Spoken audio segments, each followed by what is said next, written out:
Hey everybody, my name is Clint. I'm your golf course superintendent, and we'd like to take this opportunity to try to get some communication out to you in another avenue other than the written way. So today I'd like to talk about course conditions and talk about some of the things that happened that caused us to lose so much grass on the golf course this year.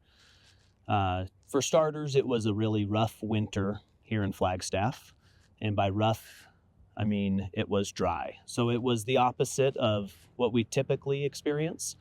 Most years we lose turf on the cold, shaded side of the golf course, and that's due to ice, snowfall that's there for a very long time, and a lack of sunlight.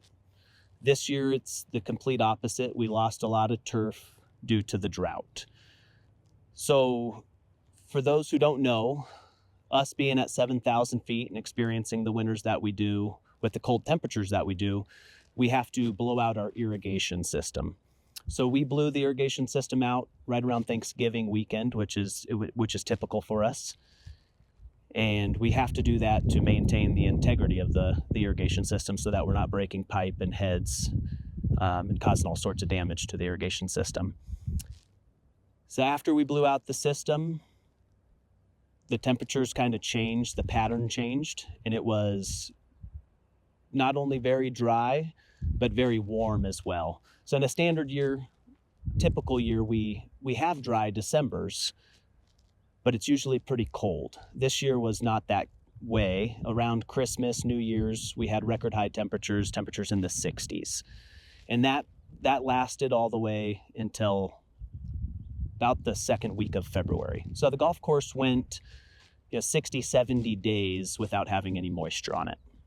And we tried to do what we could with our spray rigs. We turned those into water carts, and we tried to water the greens and the tees to the best of our ability. And that was a challenge just because it was so cold in the mornings.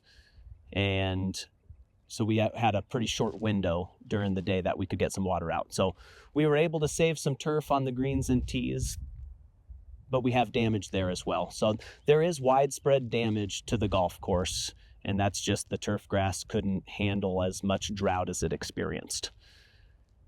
So we did turn the irrigation system on in the beginning of February, which is really early, something that we didn't want to do, but felt like we had to.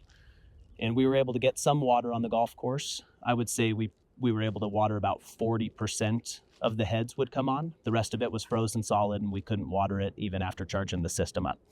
So that's the reason that the golf course is in the shape that it is today. And I know looking at it right now, it'd be hard to imagine that it was much worse a couple of weeks ago, but it was. So we have made some progress out here, and it's getting a little bit better every day. But the main thing that I'd like to get across is that this is going to take a lot of time to fix this year. So just so everyone is aware, we're doing everything that we know how to do, everything kind of by the book, as you will, as far as growing grass and getting things to come back as quickly as we can. And our goal is certainly to get you a championship golf course and great playing conditions as fast as possible. So we have aerified all the fairways. We've verticut the golf course wall to wall. We've fertilized the golf course wall to wall. We've seeded all the fairways with a slit seeder. We've seeded all the tees. We've seeded the greens. We've seeded a majority of the golf course. Now we're starting to do some smaller hand seeding in the rough areas around greens, around tees. But our focus is going to be to work on the greens as the first priority, the fairways as the second priority, and then the tees and the rough kind of in that order. So we're doing everything we know how to. We'll continue to seed, continue to fertilize, continue to water. And at this point, we're kind of waiting and hoping Mother Nature's going to help us out with some warm temperatures. And so everyone knows the air temperature is important. We need warm days to germinate grass and to get grass actively growing. But the most important factor is the soil temperature. And the soil temperatures right now are still too cold. So we took temperatures on 14 fairway, about 47 degrees is what the thermometer was reading. And In a perfect world, we'd be looking at like 60 to 75 degree soil temperatures to have good germination. We are germinating a decent amount of ryegrass now, so I am encouraged by that.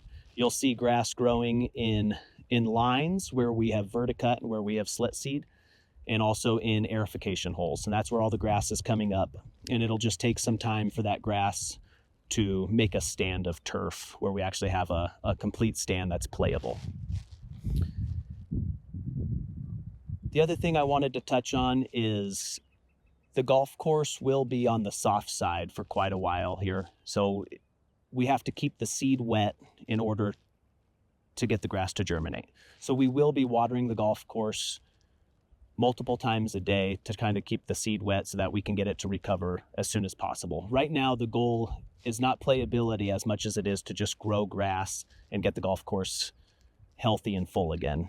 Once we have that, then we can start leaning back on the water and start worrying about making it more playable, hoping to have some good bounces and getting your ball to run out a little further. So you can expect to have some soft turf out there.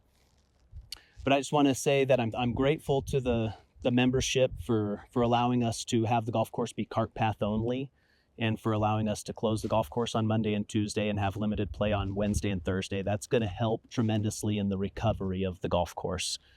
So I'm thankful for that. I know it's hard for everybody to stay off of it. I know everybody wants to be out here and playing and enjoying, but any less compaction and play and traffic on these areas will help to get the golf course to grow back as soon as possible. Other than that, I think, just be patient with us, and I appreciate your continued support. Thanks a lot. Hope to see you out here soon. Bye-bye.